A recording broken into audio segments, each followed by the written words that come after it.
तैयार है।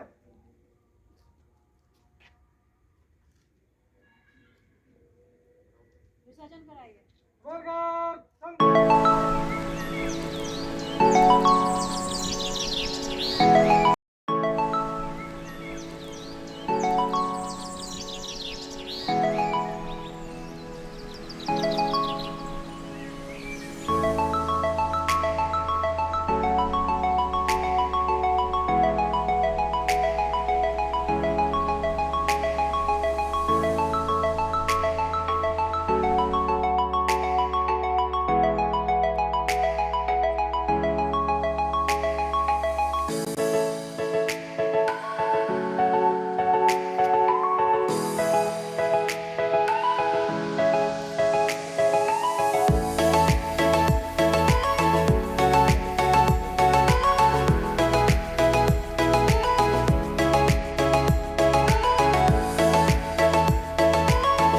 काफ़ी जर्जर हो चुकी थी और बारिश के दिनों में पुलिस प्रशासन को तो जिन परेशानियों का सामना करना पड़ता था, परंतु जनता को जो है समस्याओं का सामना बहुत ज़्यादा जो है उस समय करना पड़ता था।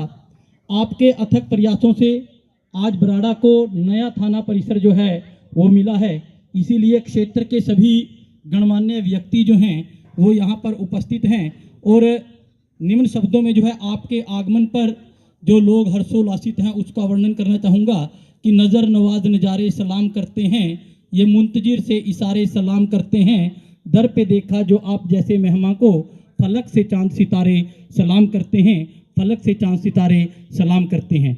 ये जिला अम्बाला का परम सौभाग्य है कि जब जब भी IPS मैडम भारती अरोड़ा जी ने चाहे SP के तौर पर अम्बाला में कार्य किया हो या अब IG के तौर पर कार्य किया हो, एक नई चेतना जो है वो पुलिस और पब्लिक के संबंधों के बीच में सदैव आई है। चाहे नशे के खिलाफ मैडम ने जो मुहिम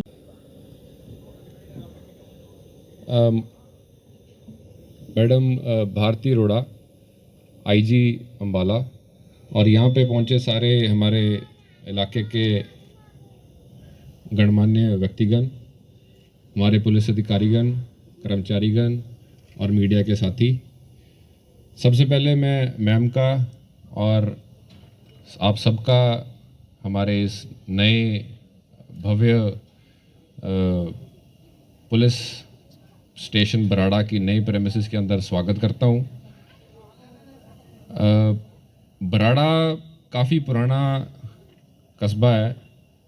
ये बताते हैं कि काफ़ी साल पहले किसी पहाड़ी राजाओं द्वारा स्थापित किया गया था और यहाँ पे अखबारों के अंदर से भी हमने यहाँ पोस्टिंग से पहले भी हमने पढ़ा कि यहाँ पे अपने दशहरे के लिए बहुत मशहूर है, यहाँ का तरबूज बहुत मशहूर है, खेतीबाड़ी के लिए बहुत मशहूर है, यहाँ के लोग काफ़ी लोग यहाँ पे बाहर गए हैं, NRIs के लिए मशहूर है ये पूरा इलाका। उसको देखते हुए इसकी सेफ्टी एंड सिक्योरिटी के लिए काफ़ी जो हमारा पहले पुलिस स्टेशन था वो काफ़ी जर्जर हालत में था। उसकी एक अच्छाई ये थी कि वो बिल्कुल शहर के बिल्कुल सेंटर में था, लेकिन वो कमेटी का एरिया था और वो काफ़ी हालत उसकी ख़राब थी। आज हमें खुशी है कि हम एक नए प्रेमिसेस के अंदर, नई बिल्डिंग के अंदर शिफ्ट कर रहे हैं और आप सबके सहयोग के कारण ये सब कुछ हो सका, क्योंकि इसमें जो लोकल गांव के सरपंच उन्होंने सहयोग किया ज़मीन ढूंढने के अंदर और HPHC ने ये इस इमारत का डेवलपमेंट की। तो मुझे पूरी उम्मीद है कि ये हमारी पूरी पुलिस फोर्स को एक अच्छे जब प्रेमिसेस एक अच्छा वर्किंग एटमॉस्फेयर मिलेगा तो उनकी कार्यशैली के ऊपर उसका असर पड़ेगा और आने वाले टाइम के अंदर वो और बढ़िया तरीके से काम करेंगे और क्राइम कंट्रोल के ऊपर उसके ऊपर और अच्छा रिजल्ट आएंगे। इसके साथ ही क्योंकि हमारा जो पुराना पुलिस स्टेशन था, मेरा ख्याल है कि वो वहाँ पे भी हमें एक पुलिस चौकी का स्थापना करनी ज़रूरी है, क्योंकि वो बिल्कुल शहर के सेंटर के अंदर है। तो हम आज कल के अंदर ही वहाँ पे भी एक चाहे हम अपना थाना यहाँ पे शिफ्ट कर लेंगे, लेकिन वहाँ पे भी एक पुलिस चौकी आगे चलती रहेगी। इसके अलावा ख़ास तौर पे एक आज मैं इशू आपसे डिस्कस करना चाहता हूँ नशे का, क्योंकि हमारे जो आईजी मैम हैं उनकी ख़ास तौर पे इसके ऊपर काफ़ी ज़्यादा फोकस है, और सबसे ज़्यादा ज़रूरी है कि हमारे क्राइम का और नशे का बड़ा एक सीधा रिलेशन है। तो आप सबने देखा होगा कि जितने हमारे यहाँ पे क्राइम होता है मोस्टली कहीं ना कहीं उसके अंदर जो एक्यूज़ होते हैं वो ड्रग एडिक्ट्स निकलते हैं। तो इसलिए हमने मैम की दिशा निर्देश और उनकी अगुवाई के अंदर, जैसे यमुना पुलिस ने पहले काफ़ी अच्छे इसके अंदर प्रयास किए और उसके बहुत अच्छे परिणाम भी आए, इसी तरीके से अम्बाला पुलिस भी अगले सप्ताह ही हम एक हेल्पलाइन नंबर जारी कर रहे हैं, और साथ में हम जितने भी हमारे लोकल रेजिडेंट्स हैं और जितनी एनजीओ एसोसिएशंस हैं, ग्रुप्स हैं, उनके साथ हम अगले मंगलवार को एक प्रोग्राम का आयोजन कर रहे हैं, जिसके अंदर हम इसको ख़ास तौर पे इसके ऊपर काम करने के लिए, चाहे वो डी एडिक्शन का काम है, चाहे वो पकड़ दकड़ का काम है, इसको और ऊर्जा देने की कोशिश करेंगे। तो आप सबसे भी हमारी गुजारिश रहेगी कि आप भी उसमें बढ़ चढ़ के भाग लें। और इसके अलावा क्योंकि पुलिस और पब्लिक के अंदर जो कम्युनिकेशन है वो हमेशा चलता रहना चाहिए। पुलिस हर जगह पे हर मौके पे नहीं हो सकती। आप हमारे आंखें और कान हैं। आपको ये मैं बतौर पुलिस कप्तान अम्बाला आपको ये पूरा आश्वासन देता हूँ, हम बिल्कुल अच्छी नीयत के साथ और एक अच्छा साफ़ सुथरा प्रशासन आपको देंगे। आपके पास जो भी इन्फॉर्मेशन होती है आज की डेट में, बंदा सही को सही और गलत को गलत कहने में भी कतराता है। एक टाइम था कि सरपंच अपने लेवल पे अपने गांव के सारे मुद्दे हल कर देता था, लेकिन वो आज सोशल फैब्रिक इतना वीक हो गया कि वो स्ट्रक्चर अब नहीं रहा। तो आपको ये मेरी रिक्वेस्ट भी रहेगी कि आप अपने इलाके के अंदर अगर कोई गलत कोई काम चल रहा है, आप उसके खिलाफ आवाज़ उठाएं। आप एक कदम चलेंगे, हम 10 कदम चलेंगे, आपको हमारी आपको सपोर्ट मिलेगी, ताकि हम पूरी इस इलाके के अंदर एक अच्छा मैसेज दे सकें, और क्राइम के ऊपर और क्रिमिनल के अंदर पुलिस का डर हो। एक आम नागरिक की पुलिस उसकी दोस्त हो, और लेकिन जो गलत करता है, जो इलीगल एक्टिविटी करता है, उसके दिमाग और दिल में भय होना चाहिए पुलिस का। तो आपसे यही उम्मीद करता हूं कि आप हमें इस चीज़ के लिए आप सहयोग करेंगे। मैम का आज यहाँ एसपी अम्बाला श्री जशनदीप सिंह रंधावा, हमारे एचपीएससी के ऑफिसर्स, यहाँ उपस्थित हमारे सभी गणमान्य व्यक्तिगण, हमारे सभी साथियों, हमारे पुलिस के सभी जवान, मैं चाहूँगी कि हमारे पुलिस के मुलाजिम भी आगे आ जाएं, पीछे ना खड़े हों। थाने के जितने मुलाजिम हैं सब आगे आएँ, आपसे भी मैं बात करना चाहूँगी। जो भी स्टाफ है, ड्राइवर गनमैन, सभी सामने आ जाएं। हमारी मीडिया, हमारे प्रेस के साथियों, सबसे पहले तो मैं आप सभी को बधाई देती हूँ। आप लोगों को नए पुलिस स्टेशन मिला है, नए पुलिस स्टेशन की बिल्डिंग मिली है।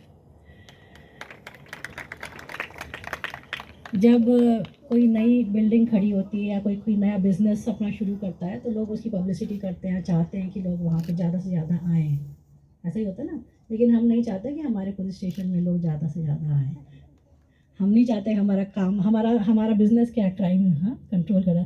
हम नहीं चाहते हमारा बिजनेस फले फूले, हम चाहते हैं हमारा क्राइम बिल्कुल कंट्रोल में रहे। लेकिन पुलिस स्टेशन का काम, सबसे पहला काम तो क्राइम प्रिवेंशन और क्राइम डिटेक्शन है। क्राइम, अपराध को होने से पहले ही उसको रोकना, और यदि अपराध हो जाता है तो उसको पकड़ना, मुलजिम को पकड़ना, क्राइम को पकड़ना, रोकथाम करना, ये मेन काम है पुलिस स्टेशन का, पुलिस का। लेकिन अब जैसे जैसे समाज में प्रगति हुई, अब समाज बड़ा है, इससे भी अधिक एक इम्पॉर्टेंट काम है समाज में क्राइम को रोकने के लिए। बहुत ज़रूरी है कि हम सब मिलके, यानी कि पुलिस और हमारे समाज के जितने भी लोग हैं, स्टेक होल्डर्स हैं, जितने भी व्यक्ति हैं, हम सब मिल के इस दिशा में काम करें। केवल पुलिस हर वक्त हर जगह तो हाजिर नहीं रह सकती, और केवल पुलिस क्राइम को रोक लेगी, कंट्रोल कर लेगी, ये संभव नहीं है। जब तक समाज का साथ ना हो, समाज के हर व्यक्ति का साथ ना हो, क्राइम को कंट्रोल करना बहुत मुश्किल काम है। तो मैं चाहती हूँ कि जो नया बिल्डिंग बनी है, नया पुलिस स्टेशन बना है, बहुत खूबसूरत बिल्डिंग है, बहुत सुंदर जगह पे बनी हुई है। तो जैसा भी तरुण ने भी मेंशन किया कि हम हर क्राइम को रोकने के लिए आपका साथ हमें मिले, हर क्राइम में आप हमारा साथ खड़े हों, तो उस क्राइम को हम निश्चित रूप से बिल्कुल जड़ से ख़त्म कर सकेंगे।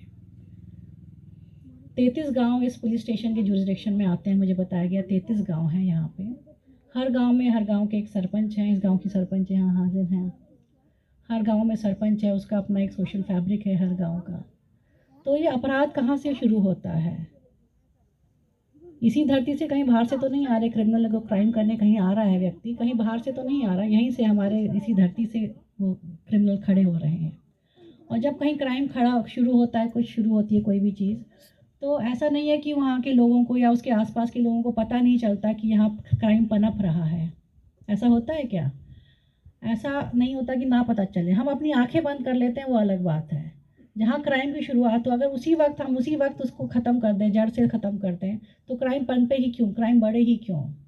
अक्सर हम देखते हैं क्रिमिनल्स कैसे बड़े क्रिमिनल बन जाते हैं। वो पहले छोटा छोटा क्राइम करना शुरू करते हैं, जब उन्हें कोई नहीं रोकता, कोई नहीं टोकता, तो बड़ा क्राइम करने पे भी कतराते नहीं हैं। फिर एक बार तो जो मर्डर कर देता है, बड़े बड़े गैंगस्टर्स बन जाते हैं, उनको तो फिर 20-20 मर्डर करने में कोई उनको संकोच नहीं होता, इतना उनकी आत्मा मर जाती है। तो इसको उस लेवल तक ना जाने दे के शुरू में ही जैसे ही क्राइम को कोई करने की कोशिश करता है, उसकी सूचना तो हम दे सकते हैं। हर व्यक्ति, समाज की जिम्मेदारी है, हर व्यक्ति की जिम्मेदारी है कि क्राइम की सूचना पुलिस को उपलब्ध कराए और मिल के उस क्राइम को ख़त्म करे। एक बड़ा अच्छा एग्जाम्पल अभी मैंने देखा पिछले दिनों में, जैसा कि मेंशन किया एसपी साहब ने भी, कि ड्रग्स के खिलाफ हमने एक जो मुहिम चला रखी है, इसमें आपने और हमने मिल के इस पे मुहिम पे काम करना है। ड्रग्स की समस्या इतनी भारी समस्या है, जितना हम सोच रहे थे उससे कि कहीं ज़्यादा ये समस्या भारी है। और छोटे छोटे बच्चों को भी अब तो ड्रग्स का टारगेट बनाया जा रहा है। 10-10 साल के बच्चों को ड्रग्स की लत लगाई जा रही है। यमुनानगर का एक एग्जाम्पल आपको बताती हूँ। एक छोटा बच्चा, अब तो वो 15-17 साल का हो गया लड़का, वो हमारे पास आया कि मेरी ड्रग्स छुड़वाइए, मेरे को बचाओ, इस ड्रग्स के जंजाल से मुझे बचाओ। तो उससे जब पूछा गया कि तुम्हें कैसे ड्रग्स की लत कैसे लगी, तो उसने बताया मैं अपने साइकिल में हवा भरवाने के लिए गया था, और जो हवा भरने वाला था उसने मेरे को कोई चीज़ सूंघा दी, एक नशे की लत लगा दी। वो धीरे धीरे सूंघते सूंघते फिर वो स्मैक, हीरोइन, हर तरह का वो नशा करना शुरू कर दिया। तो आप सोचिए 10 साल का बच्चा, उसको क्या समझ होती है 10 साल के बच्चे की? उसको इस लत में किसी ने लगाया, अपने फ़ायदे के लिए लगाया। जो लोग ये बिजनेस कर रहे हैं, ये धंधा कर रहे हैं, वो तो करोड़पति बन रहे हैं, करोड़ों की संपत्ति इकट्ठी कर ली उन्होंने। अभी कुरुक्षेत्र में 2 केसेस हमने ऐसे, उनकी संपत्ति जब्त कराई है पुलिस ने, करोड़ों का उन्होंने प्लॉट्स, मकान, ज़मीन खरीद ली, जिसको पुलिस ने अभी जब्त किया है। तो ऐसे लोग जो अपना ऐसा गोरख धंधा करके करोड़ों रुपए जमा कर रहे हैं, और यहाँ उस गरीब तबके के बच्चे या छोटे बच्चे उनको इसका शिकार बना रहे हैं, जिसकी ज़िंदगी बर्बाद हो जाती है। एक बार जिस आदमी को लत लग जाती है ड्रग्स की, उसका क्या होता है? ज़िंदगी बर्बाद। घर का एक एक बर्तन तक वो उठा के बेच देता है। बच्चे, अगर उसके मैरिड है, उसकी वाइफ है, वाइफ घर छोड़ के चले जाती है, बच्चे रुल जाते हैं। बच्चों को, जो बच्चे हो सकता है पढ़ लिख के कोई बड़ा अफसर बनते हैं, कुछ डॉक्टर इंजीनियर बनते हैं, वो बच्चे बर्बाद हो जाते हैं, भीख मांगने को मजबूर हो जाते हैं। इतना बड़ा ये अपराध। और जो व्यक्ति ड्रग्स लेने लगता है, वो क्या करता है फिर? जब घर का सारा सामान बेच देता है तो अपराध करता है। किसी का चेन खींच ली, किसी का पर्स चुरा लिया, किसी घर चोरी कर ली, किसी की गाड़ी उठा ली, जहाँ कहीं लोहा मिला, जो मिला उठा के बेच देता है। तो ये बहुत ही डेंजरस ट्रेंड समाज में आ रहा है, उसको रोकना हम सब की बहुत बड़ी जिम्मेदारी है। आज अगर हम इसको नहीं रोकेंगे, आज हम सावधान नहीं होंगे, तो बहुत बड़ा एक हमको इसका खामियाजा भुगतना पड़ेगा फ्यूचर में। ये बहुत बड़ी समस्या है।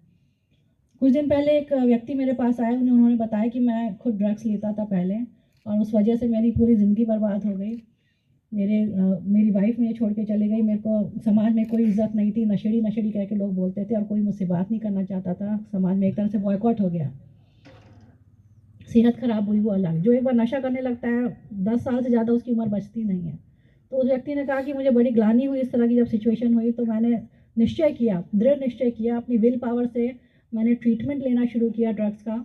और उस ट्रीटमेंट के बाद अब मैंने ड्रग्स छोड़ दी हैं। और उसके बाद मैंने जब ये रियलाइज़ किया कि किस तरह ज़िंदगी बर्बाद हो जाती है, मैंने अपने गांव में कुछ लोग लेने लगते थे, जो बेच रहे थे या जो बच्चे लेने लग गए थे, अपनी पुलिस स्टेशन में जाके एसएचओ की मदद से अपने गांव से अब मैंने पूरा तरह से नशा ख़त्म कर दिया है। मैंने उन SHO साहब से पूछा कि वेरीफाई किया कि क्या ये बात सच है कि इन्होंने अपने गांव में अकेले इस तरह का काम किया, तो उन्होंने मुझे बताया कि ये सत्य है। इस अकेले आदमी ने पूरे गांव में मेहनत करके उसको मिशन की तरह उठाया अपने कंधे पे, उसको इस जिम्मेदारी को लिया और गांव में अब कोई नशा नहीं करता। तो जब ये काम एक गांव में हो सकता है तो हर गांव में क्यों नहीं हो सकता। SHO बराड़ा से मैं कहूँगी कि आपके यहाँ 33 गांव हैं, आप ये इंश्योर करें कि आपके किसी गांव में भी नशा ना हो। अपने गांव को, अपने जुरिडिक्शन को पूरी तरह से नशा मुक्त कर दीजिए। जैसा SP साहब ने अभी बताया कि वो अगले हफ्ते एक हेल्पलाइन नंबर इशू करने जा रहे हैं, जारी करेंगे, जिसपे जो भी नशा करता है या उसके परिवार वाले जो नशे से दुखी हैं या कोई इन्फॉर्मेशन देना चाहते हैं तो बेझिझक आप उस नंबर पे इन्फॉर्मेशन दीजिए। हम पूरा प्रयास करेंगे अपनी तरफ से। जो लोग नशे की लत में पड़ चुके हैं उन लोगों को पहले तो आइडेंटिफाई करना बहुत ज़रूरी है। जो आपके इलाके में कोई नशा कर रहा है उसको आइडेंटिफाई करिए। उसको हम क्रिमिनल की तरह नहीं ट्रीट करेंगे, उसको हम एक विक्टिम की तरह ट्रीट करेंगे। जो नशे की लत में पड़ गया वो एक्चुअली विक्टिम है। वो तो बेचारा परिस्थितियों का शिकार हो चुका है। वो जितने लोगों से हमने बात की सबने ये कहा कि हम छोड़ना चाहते हैं, हम नहीं चाहते इसको करना। पहले 2-3 दिन शौक में कर लिया या किसी बुरी संगत में पड़ के एक बार नशा कर लेता है आदमी, लेकिन फिर वो उसका शिकार इतनी बुरी तरह हो जाता है, उसके चंगुल से निकलना चाहता है लेकिन उसको समझ नहीं आता कि किस तरीके से निकले, क्योंकि समाज भी उसको अपने आप से दूर कर देता है। तो ऐसे लोगों को हम विक्टिम की तरह ट्रीट करके सहानुभूति के साथ उनका नशा छुड़वाएंगे भी आप लोगों की मदद से, उनका ट्रीटमेंट करवाएंगे मेडिकल, और जहाँ तक संभव हो उसको कोई ना कोई रिहैबिलिटेशन, उसको कोई नौकरी या किसी और तरीके से उनके बच्चों को एजुकेशन जो भी दिला सकते हैं समाज की मदद से वो भी हम कराएंगे। तो इसको आप SHO साहब एक बिल्कुल मिशन की तरह लीजिए और अपने पूरे इलाके को नशा मुक्त करिए। एक तो ये है कि आप जो नशा कर रहे हैं उनका नशा छुड़ाना, दूसरी तरफ जो नशा बेच रहे हैं उनको बहुत ही सख्ती से उनके ऊपर कार्रवाई करना। किसी की हिम्मत नहीं होनी चाहिए कि आपके इलाके में नशा बेच दे। जो नशा बेच रहा है उसको पकड़ो, जहाँ तक जो ओरिजिनल सोर्स जहाँ से वो नशा लेके आ रहा है उसको भी पकड़ो। इससे बड़ा अपराध मैं नहीं सोचती मानवता के खिलाफ कोई हो सकता है जो नशा किसी को करके उसका जीवन बर्बाद करे। दूसरा, अब मैं चाहूँगी कि जो मेरे यहाँ हमारे साथी मुलाजिम हैं, पुलिस के जितने भी मुलाजिम हैं, वो आप लोग समझें इस बात को। आप जानते भी हैं कि जो वर्दी हमने पहनी है, कितने बड़े सौभाग्य की बात है जो हमें वर्दी मिली है कि नहीं सौभाग्य की बात? हर किसी को तो नहीं मिलती। तो ये वर्दी पहनना बहुत बड़ी जिम्मेदारी है। जो वर्दी हमने धारण की है, पहनी है, ये बहुत बड़ी जिम्मेदारी है। समाज की सेवा करने का इससे अच्छा मौका मैं नहीं सोचती किसी और डिपार्टमेंट के पास हो सकता है। जो व्यक्ति समस्या में है, प्रॉब्लम में है, वो किसके पास आता है? सबसे पहले पुलिस के पास आता है। जो दुखी व्यक्ति हमारे पास आए उसकी सेवा का हमें मौका मिल रहा है, उसकी समस्या का हम समाधान करें। इससे बड़ी सेवा समाज की और क्या हो सकती है। और यदि कोई व्यक्ति दुखी होकर हमारे पास आता है, लाचार व्यक्ति हमारे पास आता है और उसकी लाचारी का हम फ़ायदा उठाएं, उसके साथ और अलग अन्याय कर दें, तो ये बहुत बुरा होगा। इससे बुरी बात कोई हो नहीं सकती। भगवद गीता में भगवान कृष्ण ने कर्म का सिद्धांत बहुत अच्छी तरह समझाया है। आप सब थोड़ा बहुत इससे अवश्य आप इससे वाकिफ़ भी हैं। और जैसा न्यूटन का 3rd लॉ है, every action has an equal and opposite reaction. जो भी हम कर्म करते हैं उसका रिएक्शन होता है। जो न्यूटन ने कहा वही भगवद गीता का सिद्धांत है। जो भी हम कर्म करते हैं उसका रिएक्शन अवश्य होता है। अच्छा कर्म करेंगे अच्छा फल मिलेगा, बुरा कर्म करेंगे बुरा फल मिलेगा। ये बात तो सभी जानते हैं ना। अगर बबूल का पेड़ उगाएंगे तो क्या मिलेगा? आम तो नहीं मिलेगा, क्या मिलेगा? कांटे मिलेंगे। तो बबूल का पेड़ उगाएंगे तो कांटे मिलेंगे, यानी कि बुरा कर्म अगर ज़िंदगी में किया तो तकलीफ दुख सामने आएंगी, जीवन में किसी ना किसी तरीके से आएंगी। और अगर जीवन में आम खाने हैं, यानी कि सुख चाहिए हमें, अगर जीवन में शांति चाहिए तो आम का ही पेड़ लगाना पड़ेगा, तभी आम मिलेंगे। यानी कि अच्छा कर्म करेंगे तभी अच्छा फल मिलेगा। तो ये बहुत ज़रूरी है कि हम पुलिस डिपार्टमेंट अपनी जिम्मेदारी को समझें। इतना अच्छा सेवा का हमें मौका मिलता है, रोज़ मिलता है, दिन में 25 बार मिलता है। हमारे पास जो व्यक्ति दुखी व्यक्ति आए उसकी हम दिल से सेवा करें, जान से सेवा करें, उसकी दुआएं आप लीजिए। कभी किसी गरीब की बददुआ ना लें। गरीब आदमी की आप दुआएं लें, दुखी आदमी की आप दुआएं लें, आप देखिए आपको कितना सेटिस्फैक्शन मिलेगा। सुख जो है वो धन एकत्रित करने में या कोई बड़ी बड़ी पद प्रतिष्ठा प्राप्त करने में कोई सुख नहीं है। सुख मिलेगा, शांति मिलेगी दूसरों की मदद करने से, अपने कर्तव्य को पूरी निष्ठा से कर्तव्य का पालन करने से। मैं चाहूँगी कि हमारे सभी साथी इस बात को अवश्य ध्यान में रखें। आज तक जो कुछ हुआ है, जो भी हुआ है, अगर कोई गलती किसी से हुई है तो उसके लिए प्रायश्चित अवश्य करें और आगे से इस बात का ध्यान रखें कि पब्लिक सेवा, समाज की सेवा ही हमारा मेन कर्तव्य है। वर्दी हमने पहनी है तो उस पर हम बखूबी उस पर जो हमारी जिम्मेदारी है उसको निभाएं। केवल एक सरकारी तौर पर जिम्मेदारी नहीं, एक मानवता की जिम्मेदारी है। मानवता के नाते हमारा फ़र्ज़ बनता है कि हम हर जीव की सेवा करें, हर इंसान की सेवा करें। तो ये मौका हमें मिला हुआ है, इसे हम अवश्य करें। और हमारे जितने भी साथी यहाँ पे आए हुए हैं उनसे भी मैं यही प्रार्थना करूँगी कि आप लोग सभी मिल के, पब्लिक और पुलिस मिल के समाज की सेवा करें। समाज में जो बुराइयाँ चल रही हैं उसका मिल के हम अवश्य समाधान कर सकते हैं, इन बुराइयों से हम जीत सकते हैं। तो आज इस नए पुलिस स्टेशन से हम यही संकल्प लेके यहाँ से जाएँ और प्रयास ये हमारा रहे और मुझे यकीन है कि हम जीतेंगे, हम कामयाब होंगे। कि इसी तरह हमने समाज के जितने भी जो समाज में बुराइयां चल रही हैं, क्राइम और ड्रग्स स्पेशली, उसको हम काबू करें, उसको ख़त्म करें जड़ से और जनता की हम सेवा करें। जय हिंद।